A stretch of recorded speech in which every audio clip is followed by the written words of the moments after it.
A day in my life as a content creator nanay na may 3 junakis.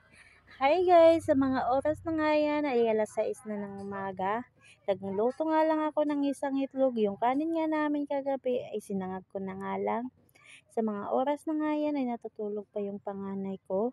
Mamaya ko na lang siya gigisingin pagkatapos ko.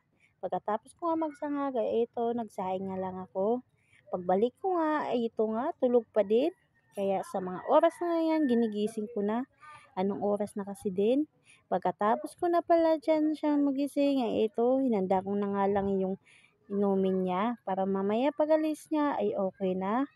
At ito nga, pagkatapos nga siya pagliguan ng papa niya, ay ito, pinihisan ko na din. Pagkatapos ko nga siya bihisan, ay pinakain ko na. Habang sinusubuan ko nga yung anak ko, ay sabi ko sa kanya ay magmadali na nga. Dumating na nga kasi yung mga kasabayan niyang pagpasok sa school kaya sabi ko bilisan niya. Anong oras na kasi yan? Baka kasi malit pa. Pagkatapos mo ko pala siya pakainin ay hinatid ko lang sa labas. At maya-maya nga pagbalik ko ay ito nga nagising nga yung anak ko. Yung papa nga niya yung nagbibideo nga sa amin kasi nandito pa mamaya pa yung pasok nila. Pagkatapos nga mag-almusal ng asawa ko ay umalis din agad siya. Papasok pa nga siya sa trabaho at ito nga kami ay naiwan na. Tumambay nga lang kami saglit sa tita niya at yun nga masarap nga yung hangin. Pagkatapos nga namin tumambay ay umuwi na. Umuwi nga pala kami dyan at doon nga po pinahiga ko nga lang po yung baby ko at mamaya at papalitan ko na din ng diaper. Pagkatapos ko nga palitan ay ito nga po tuwang-tuwa ka din po siya.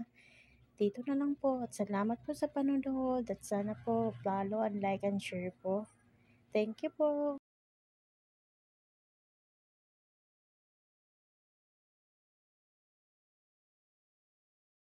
Baby, na na na na na na na na da da da da.